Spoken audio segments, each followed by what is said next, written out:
Auchincloss's Congressional Update and Question and Answer session today. My name is Dana Hanson. I am the Congressman's District Director. So I am captain of his home team here in Massachusetts in the 4th Congressional District. And we're so excited and really grateful that you're choosing to spend your Saturday with us today. It's wonderful to see so many people here, and we're looking forward to a terrific conversation. Before we get started, just want to remind folks of where our emergency exits are, and also the restrooms are just down the hall where you first came in, and then you take a right in sort of that wide atrium area. Want to wish everybody a happy International Women's Day today. Good to see everybody. And yes, glad we have some women folk, all folk, for those who celebrate. Love to hear it. And we're looking forward to having so I want to let folks know what the format of this is. So first we'll have the Congressman give a very brief congressional update, what he's been up to in Congress over the past few weeks. And then we'll open it up for question and answer. So you will see 2 microphones on either side of the aisle. So when that moment comes, we'll just ask folks to line up, flank on either side. And as I mentioned a couple of minutes ago, this is a unique opportunity to have sort of an opportunity to ask the Congressman a question. So if you have long opinions or deep thoughts on a topic, that is amazing and wonderful, and we do want to hear from you. However, this sort of an in-person event is really more meant to be able to have everybody hear a question and hear the Congressman answer it in real time. So you'll get to hear more of the Congressman if the questions are really brief. And if you need a little reminder, I'll be happy to do that in real time. So we'll do that. And then I guess the last thing is, right before the Congressman comes in, I do want to say a special thank you to a daughter of Fall River, a Durfee High School alumni, Katerina Pereira, is hiding in the hallway. They're probably going to be ushering out Congressman Auchincloss. Congressman, can we get a big round of applause for Katerina Pereira?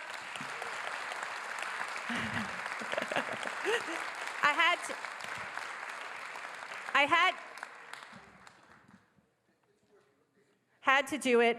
She was a member of the AV Club, so she's far more qualified to be at a microphone than I am. So without further ado, here's Congressman Jake Auchincloss.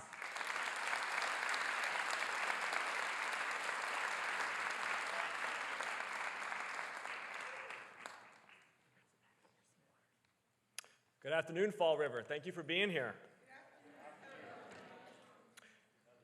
I am grateful to be joined this afternoon by our mayor, Paul Coogan, by Senator Mike Rodericks, by State Representative Carol Fiola, State Rep Alan Sylvia, State Rep Steve Willett, State Representative Justin Thurber, City Councilor Andrew Raposo. Thank you all for your presence, and most importantly, thank you for your partnership. I can tell you, having done this job now for 4.5 years, that Fall River is a team from local, state, and federal. We are constantly in contact and collaboration, figuring out how we can deliver for constituents. So I'm grateful, Paul, Mike, Carol, Alan, thank you for being here. I have 3 jobs as your congressman. The first is I got to deliver constituent services, and you deserve the best constituent services of any member of Congress. I have to advance your priorities, and I've got to represent your values.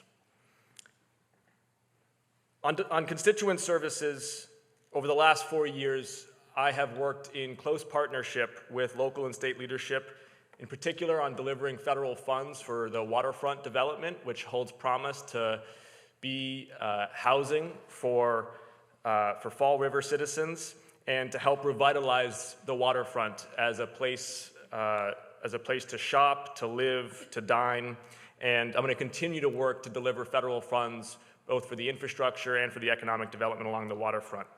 We have worked to help people get Social Security checks, Medicare checks, tax refunds. We're your front door to Washington, D.C., which can be a complicated place. And I hope you know that when you call the office, you're going to talk to a person, not to a chat bot. We're going to make sure that we take your casework seriously and that we get you an answer. Right now, we are fighting to keep the Social Security office here in Fall River open.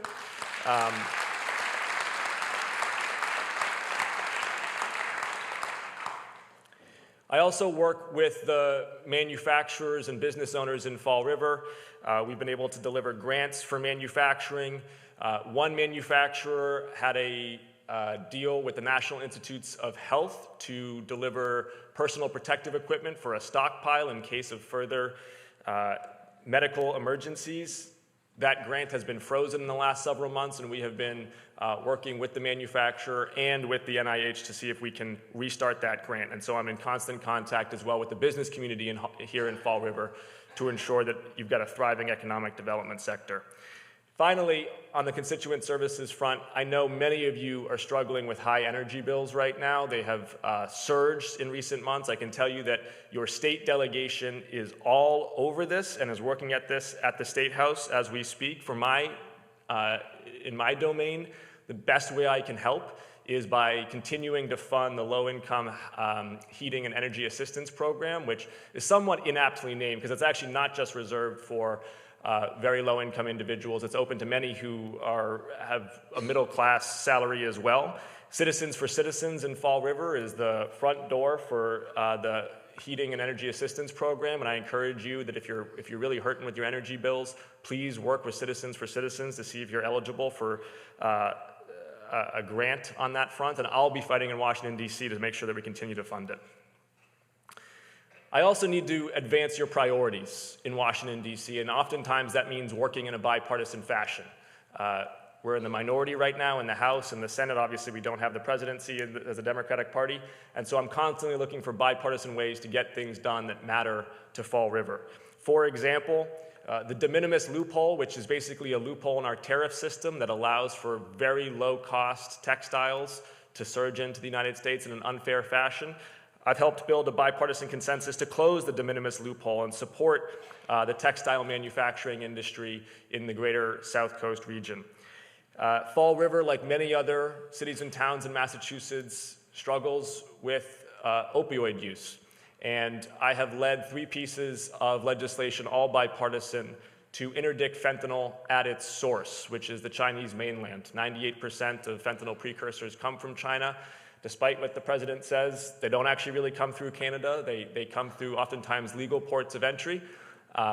And we have put together legislation that would sanction the manufacturers in China for their role in producing fentanyl precursors, that would levy fines on ships coming to ports of entry that don't have clear manifests, and that would also put together a joint task force counter-opioid in the administration so that all organs of state power would be focused on preventing fentanyl from surging into the United States. We're losing 70,000 Americans a year to this scourge. It's the most addictive chemical known to mankind, and ultimately it's unfair to ask our first responders, our public health workers, to deal with this tsunami. It needs to be stopped at its source.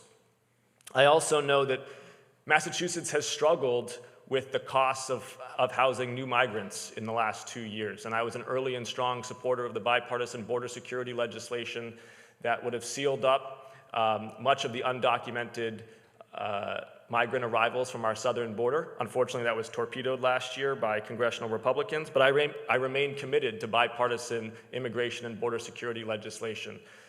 The issue has become deeply politicized, and yet I refuse to concede that we can't both be a nation of immigrants and be a nation with a strong border at the same time.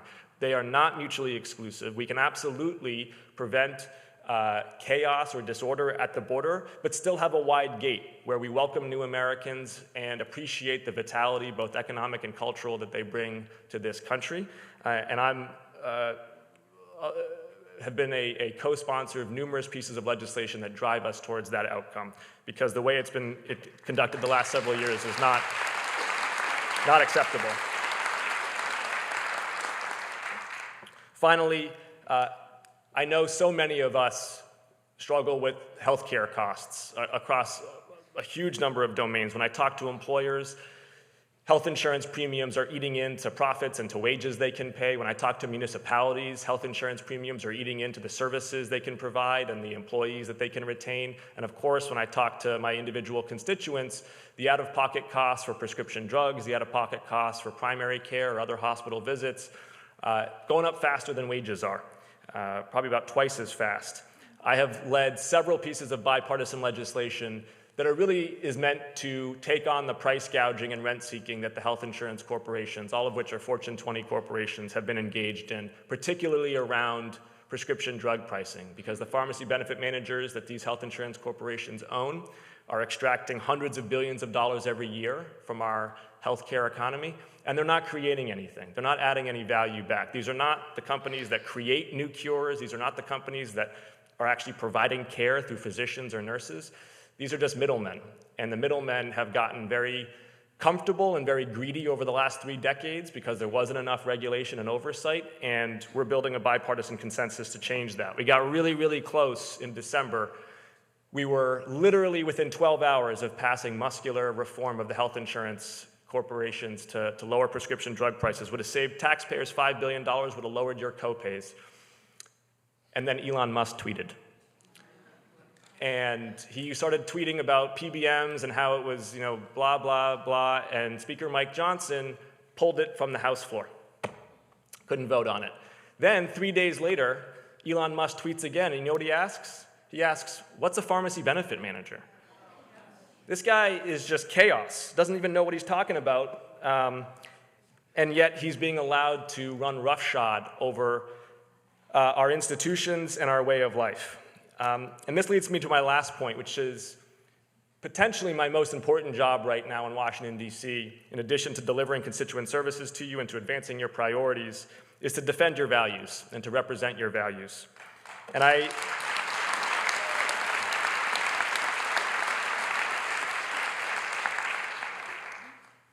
think that here in the Massachusetts 4th, from Fall River to Brookline, we believe in the rule of law, not the law of the ruler. Massachusetts is approaching its 250th celebration of Lexington and Concord. We here in the Bay State, we don't like kings, we don't like presidents who think like they're kings, and we're going to fight back against imperial overreach. I think we believe here in the Massachusetts 4th in science and in merit and in evidence-based policy, not in corruption or nepotism or favoritism or oligarchy. And so we're going to fight back against the politicization of the civil service. We're going to fight back against the trouncing of career scientists or other expert policymakers who want to be able to deliver government services or write regulations without fear or favor, but based on what's best for Americans. Do they always get it right? Of course they don't always get it right. No bureaucracy is perfect. Is there waste, fraud, and abuse in every bureaucracy? Of course there is. But what is being done right now is not saving anybody any money. When they closed the Office of Pharmaceutical Quality in St. Louis, a state-of-the-art lab that tests for toxins in the pharmaceutical supply chain, that doesn't save anybody money. That's just performative. And what it does is it makes Americans less safe, and it actually increases costs and uncertainty for business. So we're going to stand up for science, for evidence, for dedicated civil servants against the oligarchs who are trying to run this government for their own purposes. And finally, I think we here in the Massachusetts 4th believe in American global leadership. We believe that since World War II, America, through a rules-based international order, has made the world more safe and more prosperous. Do we always get it right? No, we don't. But until President Donald Trump, I have always trusted Americans to know that Ukraine is right and Russia is wrong. And we're not going to let this president sell out NATO, sell out our allies, sell out freedom and democracy. These are, I think, our values. These are, I think, the priorities that I'm trying to advance in Washington. This is the constituent services I'm trying to deliver. Now I want to hear from you, please, about what values, what priorities, what constituent services you want to emphasize, and any questions that you have for me. Again, thank you for being here and sharing this Saturday with me. Thanks, Congressman. Okay, so how this is going to work is, as you can see, we have 2 microphones on either side of the auditorium. We have found that it's most efficient for us to get through more questions if we're already queued up. If you have a mobility challenge and you need us to run to you with the microphone, Phil Donahue or Oprah style, we can do that also.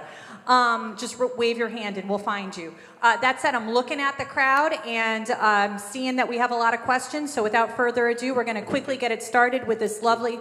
Oh, that's correct, Congressman. Thank you. Glad that you reminded me. We're going to do 2 questions at a time. So you'll ask your question here.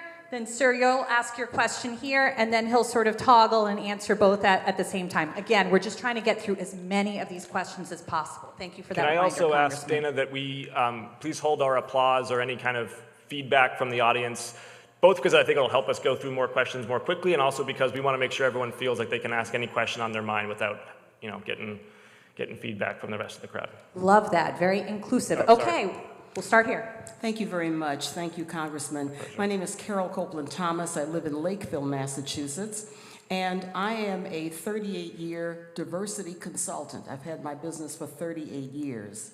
It is now considered criminal or illegal, which is absurd from my point of view and my corporate clients who I work with. What are you doing and your team, your colleagues in Congress, to counter the executive order that was passed or was signed in January that makes DEI work and DEI training illegal in federal agencies and now is spilling over into private industries?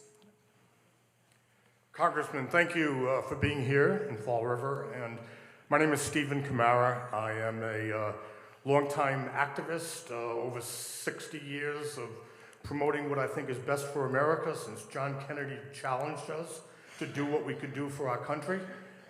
Unfortunately, our youth now are remembering quotes from this president that diminish our values, that do not promote the kinds of hope that John Kennedy provided for us. What I particularly think, and I have like 100 issues, and I'm going to leave it to you to address them, to, if I may, fight for what's right. I like seeing you on national television. And what I want to say as our top priority in Fall River needs to be to maintain our Social Security office on North Main Street. The most vulnerable are served by that office. They are children, the disabled, elders who need a hands-on, concrete place to go rather than having to deal with the internet to make things happen. So please do what you can to make that happen. And I think the local delegation in all of Fall River needs to bring out thousands of people, the way Nashville did, saying, save our Social Security office. Absolutely. So I think there is a really unfortunate pitting of diversity and inclusion and the old-fashioned word that I always had used, pluralism, being pitted up against this idea of merit or excellence. And the president and many congressional Republicans are making it seem like if you are in favor of diversity and inclusion, then somehow you believe that, as he said, the air traffic controllers on the night of that horrific crash on January 29th were somehow at fault, and it was because they were DEI hires. It's a really, really regrettable tribalism that he's trying to foment, because I don't think they're in contrast at all. I think we want our civil service and we want our economy to look like America more broadly. And of course, we also want merit and excellence to be rewarded. And in fact, diverse teams, both ethnically, racially, by viewpoint, perform better. And the one thing I would stress is to these corporations is that it's not illegal to do diversity and inclusion training. And if they think it is, then they need to talk to their general counsel, because it's not. And these corporations that were saying one thing when Biden was president or saying another thing when Donald Trump is president, I think are telling on themselves. They have to stand with their values regardless of the politics of the moment. I think their consumers will remember where they were on these issues. One area that I'm especially focused on, just because the committee that I serve on has jurisdiction over health and human services, is making sure that the National Institutes of Health, which funds a lot of basic research, particularly here in Massachusetts, is not cutting off grants to people who are studying things like clinical trial diversity and the merits of healthcare equity. And they just announced some changes yesterday that are moving in the wrong direction, and I was on the phone with the acting director at the NIH pressing them pretty hard on that. I think it's illegal. They're claiming otherwise, and like with a lot of things with the Trump administration, we're going to find out in court. Social Security, 100%. We got to keep this office open. You can have my word that I'll be fighting very hard on that front. But I also want to emphasize, many of you probably watched his joint address, and he stood up there and he made all these claims about Social Security fraud. He was lying. I really want to emphasize this. Lying about the Social Security fraud. Yes, the database has many people in it with Social Security numbers who are deceased. Those people are not getting benefits. And in fact, Social Security is a pretty lean and well-run program. Again, any big federal program, can you find instances of waste, fraud, and abuse? Yes, you can. Should we tackle them? Of course we should. But in general, this is actually a program that is one of the better run federal programs, and people, of course, really count on their Social Security checks. It's not an entitlement, it's an earned benefit. People paid into it to get out of it. And my concern about this is actually not the lies that he said, it's the kernel of truth within the lies, because the kernel of truth is the Republicans want to privatize Social Security. They tried to do it during George W. Bush. Democrats fought back, and we stopped him from doing it. But he's now it's the same crowd coming back around with their MAGA hats on, but they're going to try to privatize Social Security yet again under the guise of there's so much waste, fraud, and abuse that we need the corporations to do it. And yet again, Democrats are going to fight back. We are going to stop that from happening. Okay, just again, let's try to crisp everything up a little bit quicker all around, just because I'm looking at the amount of people. You're right, I'll compress too. Morning, good afternoon. I'm Dan Bryan from Bay Coast Bank, a local institution. Affordable housing has always been very difficult to achieve in Massachusetts, and certainly the last couple of years it's become very difficult for young people to both find and finance a home within their budget. I'm wondering if there's anything coming from Capitol Hill that would help alleviate that problem and help people towards the American dream of home ownership. Hi, my name is Sarah Carlson. I'm from Swansea, Massachusetts, and serve as a volunteer there on numerous boards. On July 4th, 2026, the 250th anniversary of the Declaration of Independence is going to happen. And my big concern for anybody serving in Congress and for the whole population is that on that 250th anniversary, we may not have anything left to celebrate. So my question to you is, what are you and other members of Congress doing exactly to prevent the abdication of the powers you're given by the Constitution, the power of the purse specifically? What are you doing to protect our Constitution on a day-to-day basis? Thank you. So on affordable housing, I think the cost of housing is the single biggest economic challenge facing Massachusetts, and the state has moved in the right direction with the MBTA Communities Act and the reforms to land use and zoning that I think will allow the production of more housing. Like any market, if you want the price to go down, you've got to increase supply, and increasing the supply of housing is an important step. At the federal level, there are two things that we could do, and candidly, I don't think either of them are imminent right now, given the composition of Congress, but one is expand the low-income housing tax credit. There's a bipartisan bill that actually passed the House last Congress, did not pass the Senate, that would expand a very successful 50-year program to induce developers to build deed-restricted affordable housing. It's been a pretty successful federal program, and this bill expanded it. The second thing that we can do is to offer developers lower-cost capital loans, not grants, but loans. Right now, given the way interest rates stand, there is a lot of permitted housing, here in Massachusetts included, that's not being built. So for example, in the city of Boston, there's 30,000 units of housing permitted, but no shovels in the ground. And it's not actually a zoning problem at that point, it's a cost of capital issue. It's a really good role for the government to offer low-cost capital.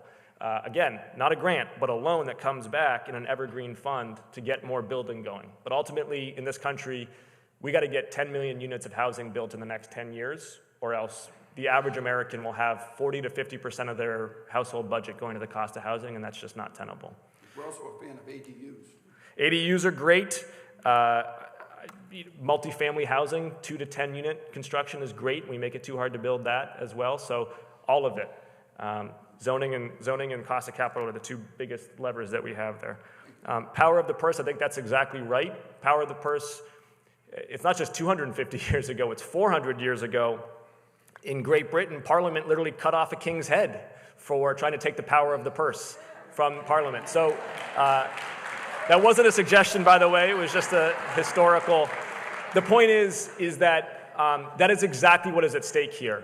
The president is claiming, if you cut through all the chaos and noise, constitutionally, the president is claiming two things. He is claiming that, one, he is allowed to not spend money that Congress appropriated and told him to spend.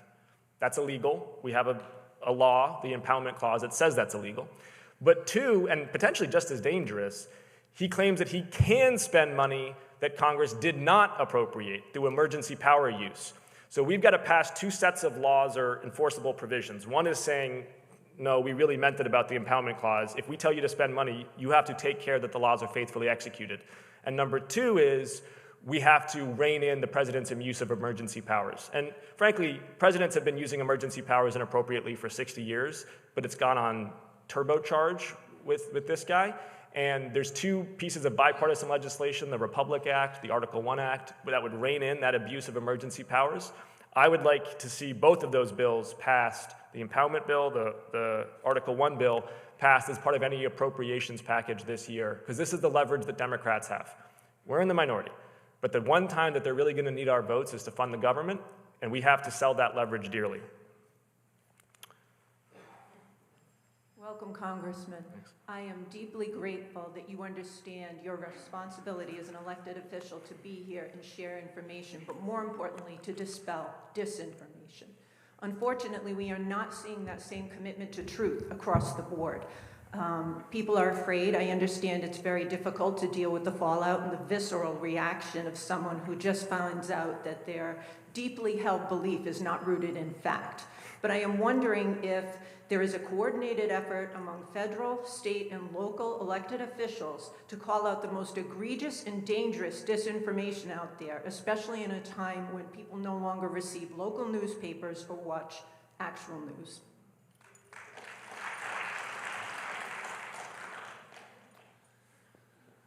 Hi, Dave Wilder from Somerset. Thank you for being here and thank you for your service, sir. There's a lot of concern about our debt, our national debt. And back in about 1980, there were sufficient numbers of states that called for a convention of states. Congress has not acted on that. And actually, they might be brought to court and sued for not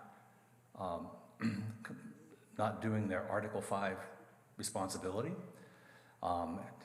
Representative Arrington in HCR 15 this year has a bill calling for what Congress should have done decades ago about authorizing or calling a convention of states to have the states propose amendments to develop fiscal responsibility for the federal government. So my ask is, would you support that kind of thing, and would you pursue an Article 5 Constitution convention of states that is our voice? So first, the question about truth and trust, and I actually think this might be the hallmark question of our time.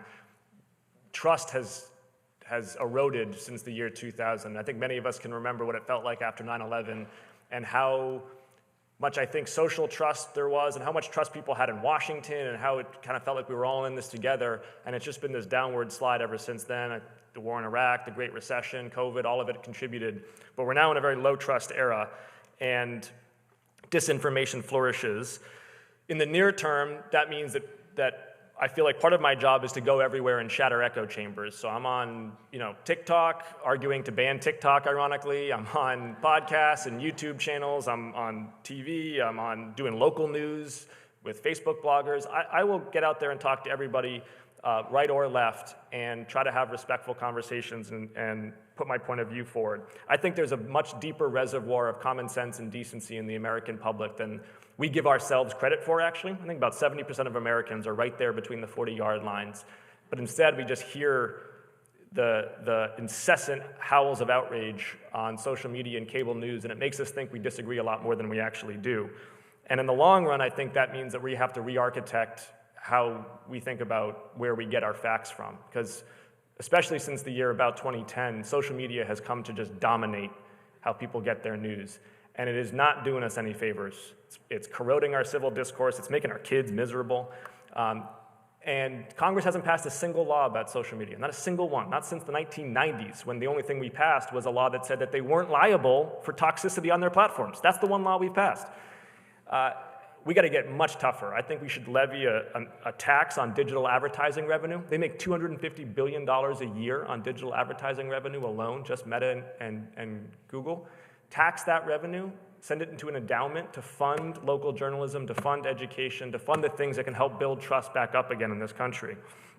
They'll still have plenty of money to do their AI and all the other stuff that they want to work on. Regarding the debt, so my understanding about that constitutional convention idea is that that's expired, that they had sunset clauses in them.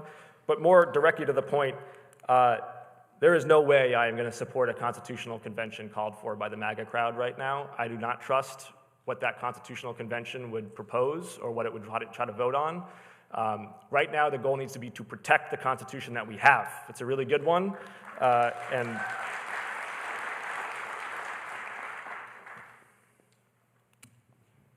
just a reminder, 30 minutes, lots of people. Thank you.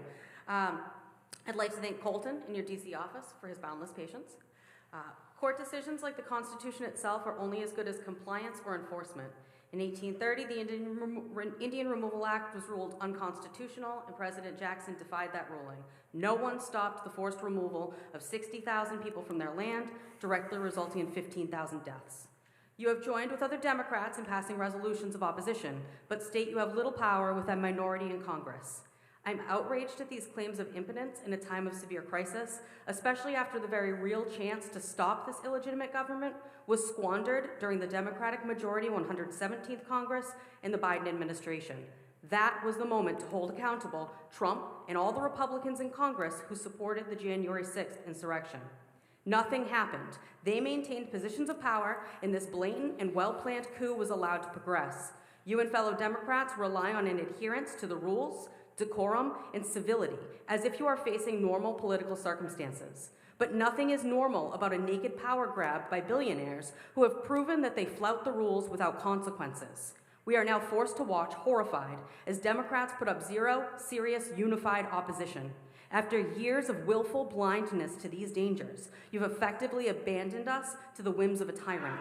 The only consistent plan I've heard from Democrats is to wait until midterms. So the question is, why should we vote Democrat again when we could instead put our energy and resources into creating a true workers' party that will stand for us in times of crisis and fight for our lives, our rights, and ability to support our families? I'm Mark Conrad. I'm from Fall River. Like many people here, my wife and I pay federal taxes all year long. We watch our debt increase dramatically every single year. And then in addition to that, last year I had to write another $14,000 in federal taxes, still watching the debt increase dramatically. My question is, what have you done in the last 4 years to turn that around so that we can get ourselves to pay off this debt, and what do you plan on doing in the future? So on the question of Democrats and claims of impotence, I don't think Democrats should claim impotence, nor would I ever do that. We have levers of power here. We've got oversight roles. For example, right now we've got the Secretary of Health and Human Services, an anti-vax crusader, who is refusing to recommend the measles vaccine as we have measles outbreaks in Texas and Georgia. And we're building bipartisan oversight on the Energy and Commerce Committee, on which I serve, to try to fight back against that, because politicians can't be allowed to bring back a disease that scientists had cured. Should Congress in the 117th have done more to prevent Donald Trump from coming back? I mean, we did impeach him, and you could argue that we should have passed a 14th Amendment resolution that found that he had incited insurrection and was thereby ineligible for running again. In hindsight, yeah, we should have done that. You could argue, though, that impeachment already made that statement because of the findings of impeachment that Congress passed, but the courts did not view that as a 14th Amendment violation sufficient to keep him off the ballot, and I agree that he should not have been eligible for the ballot. He incited insurrection. It was in violation of Section 3 of the 14th Amendment, and we probably had a 48-hour window after January 6, 2021, where maybe if it had been a 14th Amendment finding and not an impeachment finding, we could have gotten the Senate to vote for it, although, you know, counting on Senate Republicans to do the right thing, I think, is never going to be a great bet. But right now, what we have to face is the fact that we've got 18 months before the next election, and we're going to have to use oversight and litigation and legislation at moments of leverage to box in his imperial instincts, and then next November, Democrats have to take the House back and turn him into a lame duck. As opposed to, regarding the debt, so you're right, $36 trillion of debt, and right now we are heading towards an area where we're spending more on debt service than we are on the United States military, which is not a tenable place for a great country to be in. We absolutely have to reduce the debt. What I'm going to contest, though, is the claims of this administration that they're doing that. Because what this administration is claiming is that cutting USAID or cutting the NIH is reducing our debt. Federal employees account for less than 4% of our federal expenditures. They're not saving anybody any money. They're trying to create enough chaos and noise to screen the fact that they're really trying to cut Medicaid.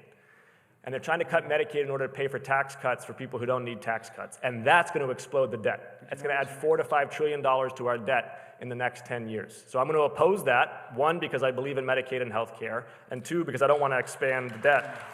But you are right. We got to have hard conversations about how to rein in what actually drives our debt. And what actually drives our debt is healthcare spending as a country. Let's just be blunt about it. But that's going to require trust and bipartisan negotiations. This administration is doing neither of those things right now.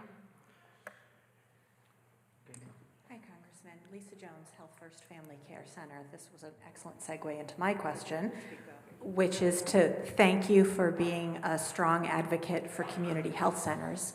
Here in Fall River, our community health centers care for 1 in 7 residents, and I'm wondering if you could speak to the conversation in DC around community health centers, given that our funding ends at the end of this month. Thank you. Great question. Just a really quick question. I'm an independent, but I vote mostly Democratic. Our country, watching the speech the other night, Democrats don't look like they're on the same page. It looks like there's a lot of infighting and disagreement where we need to join together and fight for the causes you're fighting for. You have a closer look to that. Am I wrong? And if I'm not, what's being done to unify the party? No.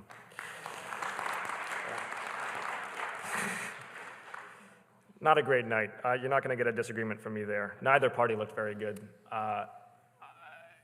And I don't agree with the sort of the T-shirts or the paddles or the name calling. I don't think it makes Democrats look like they're organized or like we have a disciplined message or that we're trying to uphold decorum and the rule of law in the face of somebody who has no respect for either.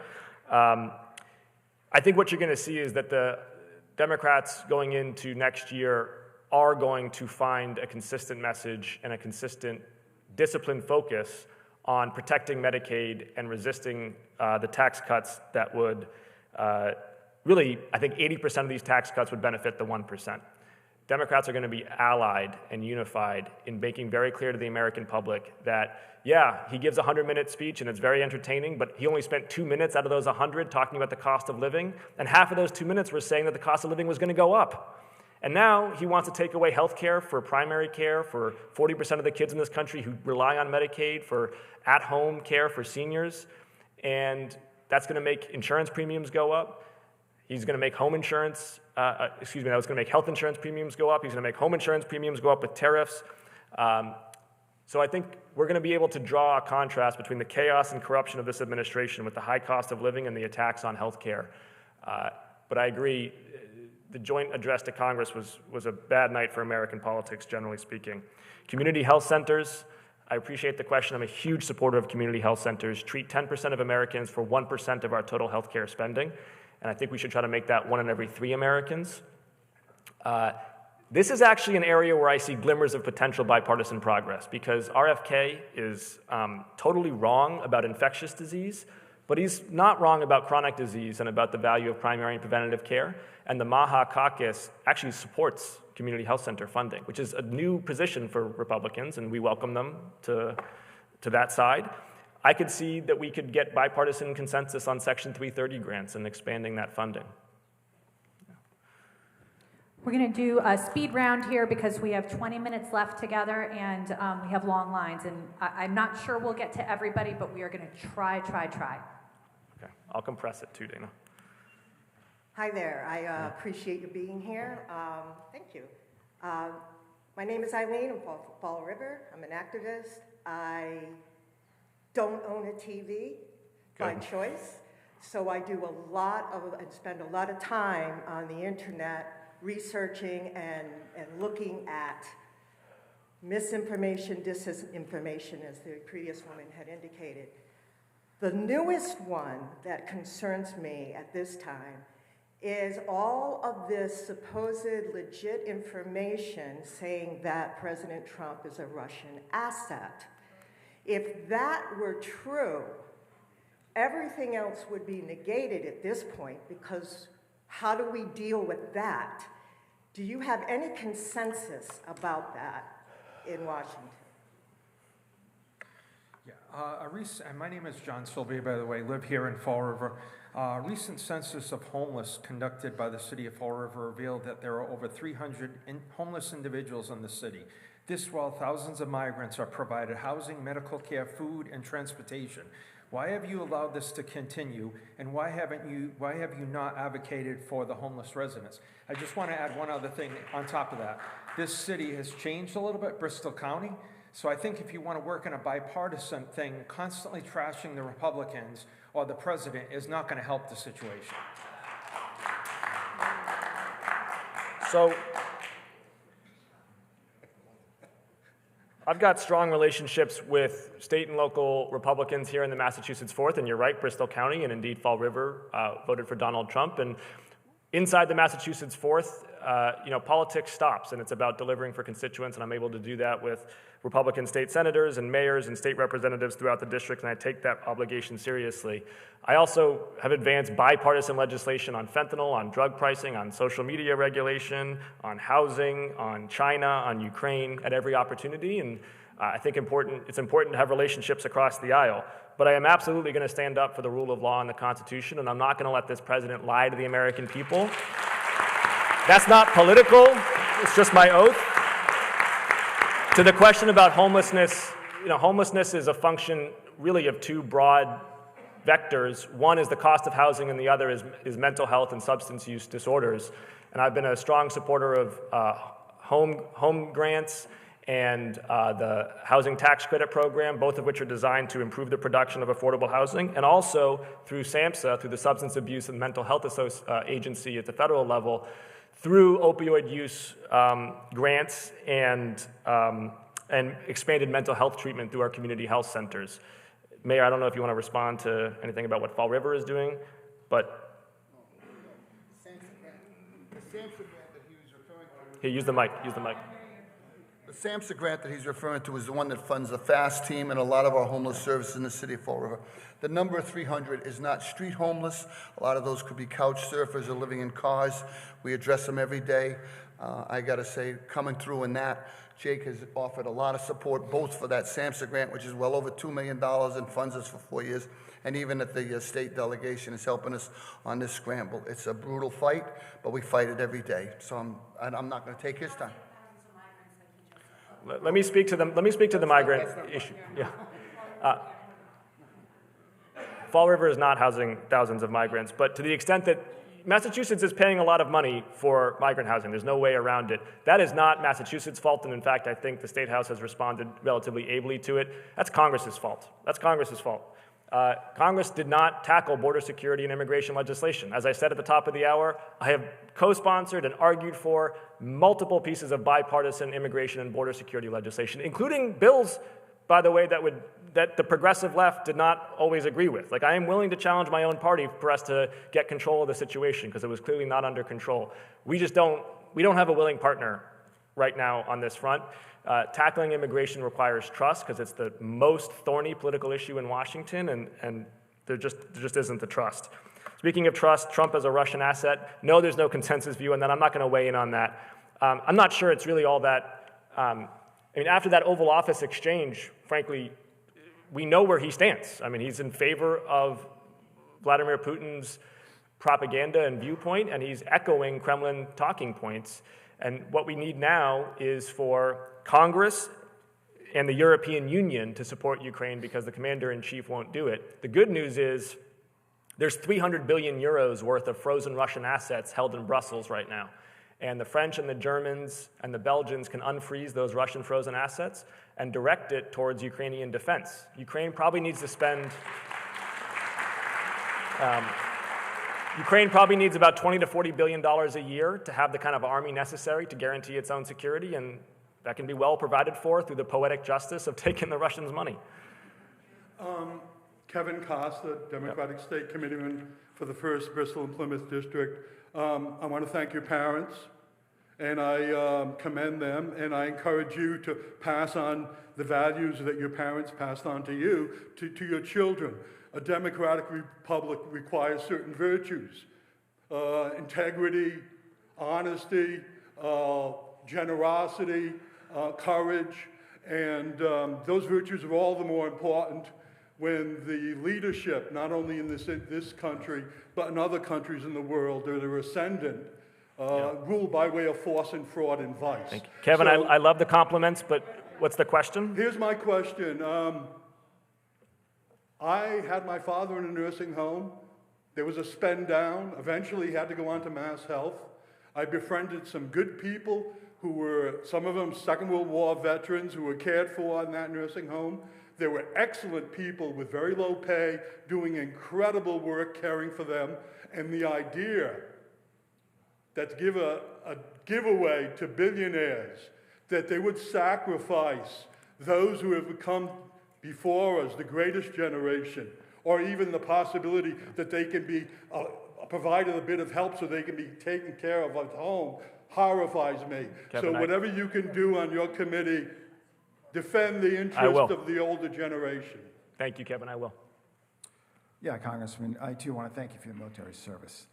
My name is Dr. Paul Ruggieri. I've been a general surgeon in this community for the better part of 26 years. As we all know, with the demise of Steward Health Care, there are consequences to both patients and physicians in this state. My question is, will there ever be a transparent investigation by the state of Massachusetts, or the federal government for that matter, to hold the Steward officials responsible for their unethical business practices and the public figures who were responsible for overseeing those business practices? Thank you. Let's do another 2 questions, but then, yeah, you can come up, yeah. Okay, another 2 questions. Very quick. Yes, mine is quick. Hi, I'm Beverly Robinson. I'm from Swansea. Unfortunately, right now, there's a lot of things that I fear, but one of the things that I fear most is in a lot of the cases, the judges are ruling against Trump. My question is, I feel that he's going to defy everything. My question is, realistically, what can someone do if he refuses to comply with what the judge has ordered? Let's hold on the applause, please, and then one more, and then we'll address them all. Good afternoon, Congressman. My name is Kim Broder. I'm the unit commander from the Fall River Young Marines. You and I have met before. One of the topics that we talked about, my question is, as a unit commander of a youth organization, a mom, and a grandmother, the drugs that are coming in. As we had talked about, I understand, and I love that we're trying to stop them before they come in by truly checking those manifests of those ships. But as we both know, they're getting shipped in, and they're going to Georgia or wherever, hundreds of thousands, millions of them. It's a needle in a haystack that we're looking for these drugs. What, if anything, is being done to really, once they're here, so that they're not being shipped out? Yep. Thank you. Carol, why don't you address the steward? Speak in the microphone. Steward was a horrendous bad actor in this community and in this region. With the help of the administration, the legislature, and a lot of oversight, and I give a lot of credit to our Secretary Kate Walsh, who comes from she's just an amazing healthcare expert, who's our Secretary of Health and Human Services. We were able to move on from them, and now we have Brown Health covering the Steward in our communities. We passed legislation to prevent private to come in and reenact what happened with Stewart. And we can talk further. I don't want to take away from the congressman, but we can talk further, and please reach out about your specific interest. I don't think it's over. I think what we're trying to do is legislate to prevent this from ever happening again. So thank you for that. Thank you. There's ongoing litigation, right? The question about opioids, I had addressed some of the work that I'm trying to do on preventing them from coming into this country in the first place, which is by far, I think, our most effective lever. There's only about 24 manufacturers on the Chinese mainland that make these fentanyl precursors, and they all sell illicit pharmaceutical active ingredients also. So they're very subject to sanctions because it's a relatively small part of their business. And they're doing it, frankly, because the Chinese Communist Party is inducing them to do it. The CCP is trying to pump fentanyl into the United States. So we need to sanction them. We need to check the manifests of the ships and fine them if they're not compliant. We need to get money laundering and law enforcement and our diplomats all on the same page through a joint task force. But then here on the front lines, the mayor had mentioned the FAST team, for example. That's funded partly federally because combining law enforcement with public health and social workers really works, and I think it helps us address in a more cost-effective and humane manner this scourge. The other thing I'll add is we finally have effective acute painkillers that don't rely on opiates. And this has actually come from a Boston area company, from Vertex, has finally delivered a really effective acute pain drug that is non-addictive. And yet, if you look at how it's scheduled under Part D, under the Medicare plans that people rely on, the copay is higher for that than it is for the opioids. And so we're now working on legislation to say to the health insurance companies, no way, your copays for a non-addictive painkiller needs to be lower than the copays for the addictive painkiller, because that should be the last resort is something as addictive as opioids. 1 in 16 people who get prescribed opiates end up becoming addicted, so it really needs to be the last resort. Finally, ma'am, to the question of judges ruling against Trump and him not obeying, I mean, that is the sword of Damocles hanging over all of our heads. That is the ultimate question. I will say, we are not in a constitutional crisis yet, and I know that statement might rub some people the wrong way, but I was in the building on January 6, 2021, when they were trying to hang the vice president and beat the Speaker of the House, so I know what a constitutional crisis feels like. We're not there yet, and we have to be cautious about saying that we are when we're 2 months into 4 years, because otherwise we can desensitize folks to when we actually trip that wire. Mostly, and in fact, to my understanding, almost entirely, the administration is complying to this date with judges' orders, sometimes in poor faith, sometimes foot dragging, but we haven't seen flagrant violations yet. And should that moment come, what you're going to have to rely on is in some degree criminal penalties for the bureaucrats below Trump who would be executing those orders. That's what it would come down to, basically, is state and federal criminal penalties against people who went along with the president's lawlessness. And we've seen that be effective. You've seen, for example, the Stop the Steal movement had a lot of people who went along with it and then faced pretty significant consequences after the fact in a way that has created some deterrence. We have 5 minutes, technically 5 minutes left together. We're going to do 3 questions, see if we can land that, and see if we can do this really quickly. Thank you for being here, Congressman. My name is Catherine Schnurr. I live right here in Fall River, and I work for an education technology publisher in Boston. So lots to be concerned about right now, but my question for you right now is related to education. Trump has made it clear that he wants to eliminate the Department of Education, leaving us with no one to protect students with disabilities, manage student loans, or enforce federal anti-discrimination laws. He's also threatening to withhold federal funds from states or individual schools who do not comply with his war on DEI, or colleges who allow what he refers to as illegal protests, all a clear violation of our freedom of speech. So this issue is really important to me. I have kids currently in college and a mountain of student debt for them. I also work for an educational technology publisher, and I'm worried about the effect this is going to have on my industry. Can you share with me what Democrats are doing to protect education as well as our First Amendment rights? Thank you. My name is Nicole Mann. I'm a substance abuse clinician and social worker in this area for the past 15 years. Right now I work in elder services. Since Trump was elected, almost all I've been doing is Mass Health Medicare savings applications and frail elder waivers. What are you going to do to stop them from privatizing Medicare, driving prices up to the point where people can't afford their insurance? Medicare, you mean, or Medicaid? Medicare.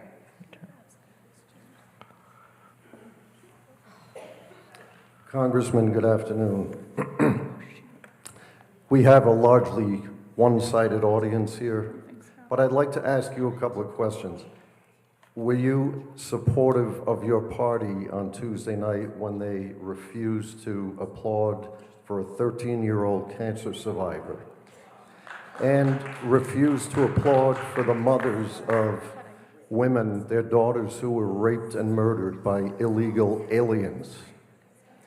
And another thing, and a gentleman earlier alluded to this, I'm curious as to whether you would consider moderating your views a bit, seeing that so many counties and cities, even in our state, flipped to Donald Trump in 2024. He won 2,800 out of 3,300 counties in this country. And one more thing, he is not cutting Medicare or Medicaid. That is a lie. That is a lie. So, Thank you. Hey, we're not going to have feedback. We're not going to have feedback. Everybody is allowed to ask questions and make their points of view heard. I guess I'll take the last first, and it syncs with the question that the previous constituent asked about, which is privatizing Medicare and Medicaid. So with Medicare, there is Medicare Advantage, where that's already a public-private partnership. The Medicare Advantage is a bipartisan program. So I don't know of any trends underway for the further privatization of Medicare. There's a public option and the Medicare Advantage option. What you may be referring to is Medicaid, and there I'll also address the gentleman. They are trying to cut Medicaid. Let's just be 100% clear about that. I am on the committee of jurisdiction for this program. I know how to do math, and they're trying to take $880 billion out of Medicaid.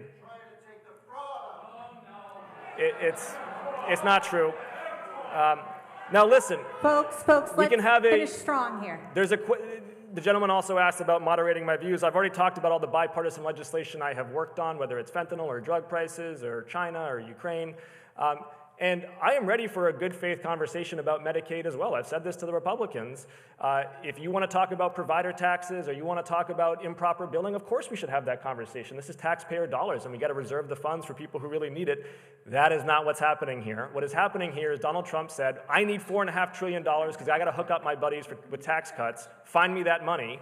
And the only place in the federal budget where there's enough money to pay for those tax cuts, if you're not going to touch the military, which he doesn't want to do, if you're not going to touch Social Security or Medicare, which he's saying right now he doesn't want to do, is Medicaid. It's just math. So that's what they're going to try to cut, and we are not going to let them do it. We are going to fight back.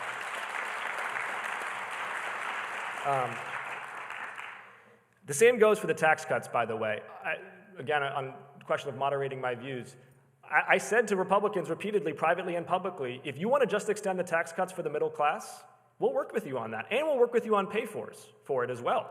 That would lower the cost of the bill by 2/3. We'd extend the raise in the standard deductible and the tax cuts that have saved the middle class $1,000 to $2,000 a year on average. But we're not going to be behind a bill that gives 80% of the benefits to people making more than $1 million a year. There's just no world in which that makes sense for the United States right now at a time when income inequality is already one of our great challenges. So I am ready to moderate my views, but I need people on the other side who are ready to moderate theirs. And then finally about education and threats against education. I agree with everything, and the threats are coming full and fast. On the Department of Education, the one thing to note is that while they are trying to dismantle the Department of Education, what they are saying right now is that the Title I program, the IDEA funding program, the Office of Civil Rights, all the subjects that the lady mentioned, they all get put into different departments.